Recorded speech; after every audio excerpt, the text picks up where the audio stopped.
नमस्कार, gene times देख रहे हैं आप।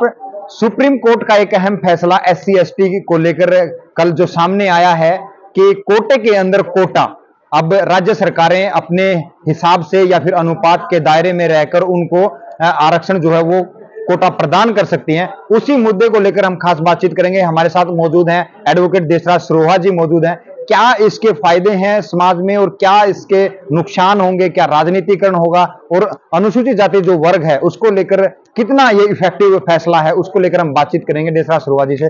सरोहा जी नमस्कार। नमस्कार जी। कल सुप्रीम कोर्ट का एक अहम फैसला आया है एससी एसटी के आरक्षण को लेकर, क्या कहना चाहेंगे? कोटे के अंदर कोटा, देखिए, इससे पहले माननीय सुप्रीम कोर्ट का 2000 का फैसला था, उसमें वर्गीकरण का कतई मना किया था सुप्रीम कोर्ट ने। अब जो फैसला आया है, इस फैसले में सुप्रीम कोर्ट ने ये देखना चाहिए कि जो 22.5% शेड्यूल कास्ट का आरक्षण है वो केंद्र में और तमाम राज्यों की सरकारों ने क्या पूर्ण रूप से लागू कर दिया है?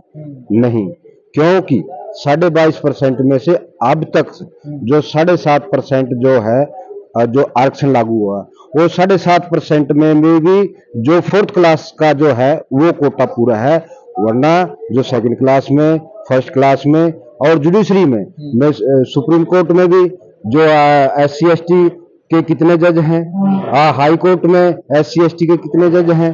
तो यहाँ जो मैं ये कहना चाहूंगा कि भागीदारी, जिस समाज की जितनी भागीदारी है उस प्रकार से सुप्रीम कोर्ट ने स्वयं संज्ञान लेकर के अगर मेरी 22% की 22.5% की भागीदारी है तो मेरी 22.5% जो है भागीदारी सुनिश्चित की जाए। ये आरक्षण नहीं, हमें तो भागीदारी चाहिए भाई। 22.5% हम शेड्यूल कास्ट के लोग हैं, SC ST के लोग हैं, उनको 22.5% जो भागीदारी चाहिए। सर अब जो क्रीमिलियर को लेकर भी इसमें इफेक्टिव मामला हो रहा है कि उन लोगों को बाहर कर दिया जाएगा जो आरक्षण के तहत अब साधन संपन्न हो गए हैं और दूसरे लोगों को मौका मिल रहा है। क्या देखते हैं आप इसमें? देखिए, आर्थिक रूप से जो कितना भी शेड्यूल कास्ट के लोग, आदिवासी लोग कितने भी मजबूत हो जाए, लेकिन उनकी जाति चेंज नहीं होगी। वही भेदभाव जो अपर कास्ट के लोग जो है वो चाहे कितना ही खरपति हो जाए, उसको साथ वही नजरों से भाई ये SC है, ये आदिवासी है, वही नजरों से रखे।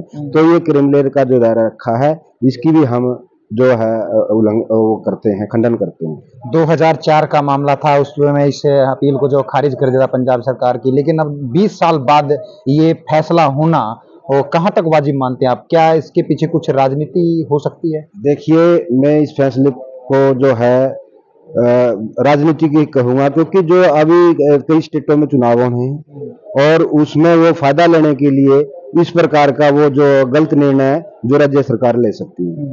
तो कहीं ना कहीं सर ये मान के चलें कि जो ये आरक्षण के लेकर फैसला आया है, राज्य सरकारों के हाथ में कमान दे दी है सुप्रीम कोर्ट ने कि वो उपवर्गीकरण जो है वो कर सकते हैं। इसका जो है राजनीति पर क्या इफेक्ट पड़ेगा? क्या फिर कुछ सरकारें या फिर कुछ पार्टियां जो सत्ता में आसीन है वो इसका इस्तेमाल फिर अपनी सुविधाओं के अनुसार बार बार इसमें चेंज करते रहेंगे, या किसी को आरक्षण बढ़ाना घटाना, उसको लेकर क्या कहेंगे? चुनाव में भी इसका उपयोग हो सकता है? बिल्कुल, राजनीतिक पार्टियां, जो सत्ताधारी पार्टियां हैं वो इसका दुरुपयोग करेंगी और जो ये वर्गीकरण करके जो शेड्यूल कास्ट के लोगों को आपस में लड़ाने का काम करेगी। सर एक सवाल और जहन में आ रहा है कि अगर अनुसूचित जाति समूह को उपवर्गीकरण करके बांट दिया जाएगा तो क्या इसके अंदर जो समूह में आ रही SC समूह में आ रही जातियों का जो विखंडन हो जाएगा? क्या फिर वही राजनीतिकरण लगाएं या फिर बंटवारा कहें, वो होना कहीं ना कहीं संभव है? देखिए, अभी पंजाब सरकार ने पीछे जो आम आदमी पार्टी की सरकार है, जो हाई कोर्ट में जो लॉ अफसर लगने थे, 178 पोस्टें थी, 178 पोस्टों में शेड्यूल कास्ट का एक भी व्यक्ति लॉ अफसर नहीं लगाया। इसको क्या समझेंगे? उन्होंने सिर्फ ये आम आदमी पार्टी की सरकार ने, भगवत मान की सरकार ने ये कह के रिजेक्ट कर दिया कि ये जो लोग हैं शेड्यूल कास्ट के लोग हैं, इनमें वो योग्यता नहीं है। तो ये अब मैं वही तो कह रहा हूँ ना, 178 पोस्टों में एक भी शेड्यूल कास्ट नहीं, तो वहां वर्गीकरण कहाँ गया? ये भी खतरा बना रहेगा कि सरकारें या फिर ये कहा जाएगा आयोग के द्वारा या फिर किसी भी डिपार्टमेंट के द्वारा कि हमें कोई योग्य इस वर्ग का कोई योग्य व्यक्ति नहीं मिला, इसलिए हम इस सीट को वैकेंट कर रखते हैं। जी जी जी, या फिर किसी दूसरी तरीके से भरा जाएगा। बिल्कुल बिल्कुल, मैं वही कहना चाहता हूँ। हम जो है इस देश के मूल निवासी हैं, जो हमारा 22.5% हक बनता है शेड्यूल कास्ट का, हमें वो चाहिए। हम वो भी नहीं दे रहे। अब भी जो है कितनी केंद्र सरकार में कितनी रिक्तियां हैं, सुप्रीम कोर्ट में जो कितने शेड्यूल कास्ट के जज हैं, हाई कोर्ट में कितने जज हैं, केंद्रीय सचिवालय में कितने सचिव हैं, ये देखने वाली बात। जो है राज्यों में कितने मुख्यमंत्री शेड्यूल कास्ट हैं, ये ऐसा क्यों होगा? केंद्र में कितने मंत्री शेड्यूल कास्ट है? तो भागीदारी ये जो सरकारें हैं ये देना नहीं चाहती।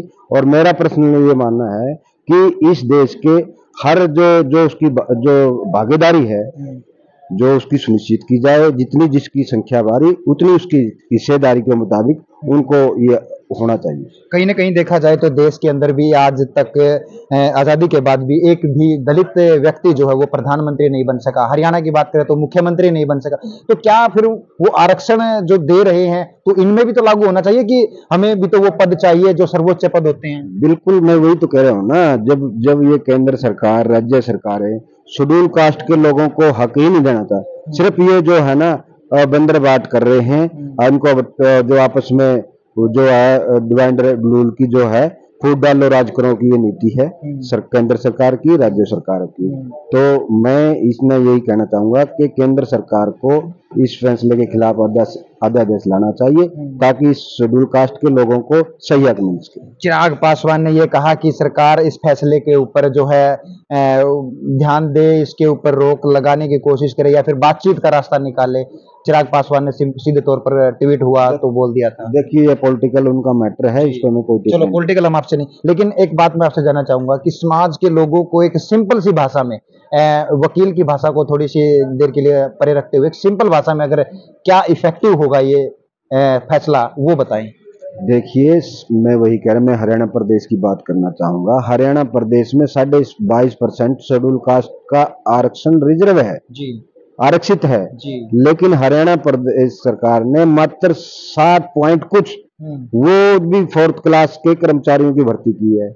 अब जो है डिप्टी कमिश्नर हरियाणा प्रदेश में शेड्यूल कास्ट के कितने हैं, एसएसपी कितने हैं शेड्यूल कास्ट के, डीएसपी कितने हैं, एसएचओ कितने हैं शेड्यूल कास्ट के। तो मैं जिला जींद में 10 थाने हैं, 10 थानों में शेड्यूल कास्ट का एक भी एसएचओ नहीं है, एक भी शेड्यूल कास्ट का डीएसपी नहीं है। तो क्यों, ऐसा क्यों है? तो ये जो वर्गीकरण किया है, ये वर्गीकरण जो है गलत है। और जो मेरा ये मानना है कि जो 22.5% जो है रिजर्व जो है कोटा है शेड्यूल कास्ट का, उसको उस वर्ग की जाति के आधार पर उसको जो है ना उसकी जितनी संख्या है उस हिसाब से, उसकी संख्या के हिसाब से उसको भागीदारी सुनिश्चित करनी जाए। एडवोकेट साहब, आपका बहुत बहुत धन्यवाद। आपने इस अहम फैसले पर थोड़ा प्रकाश डाला, उसके लिए आपका धन्यवाद। तो ये थे हमारे साथ देशराज सरोहा। 20 साल बाद जो सुप्रीम कोर्ट का फैसला आया है SC/ST रिजर्वेशन को लेकर राज्य सरकारों के अधीन अब वो बात सौंप दी गई है कि राज्य सरकारें अपने प्रावधान करके अपने अनुपात के अनुसार उस आरक्षण कोटे के अंदर कोटा जो है वो दे सकती हैं। लेकिन सोचने वाली बात दूसरी ये भी होगी कि क्या अब जो SC/ST समूह में जो जातियां आती है उनका भी जो है वो विखंडन हो जाएगा, उनके अंदर भी एक असमानता के भाव पैदा हो सकते हैं। लेकिन अभी इस फैसले को लेकर जो है वो मोहर जो वो नहीं लगी है पूर्ण रूप से। आगे जो समय होगा फिर किसी और शख्स के साथ आपसे बात करवाएंगे इस खास मुद्दे पर। बने रहिए जीन टाइम्स के साथ। धन्यवाद।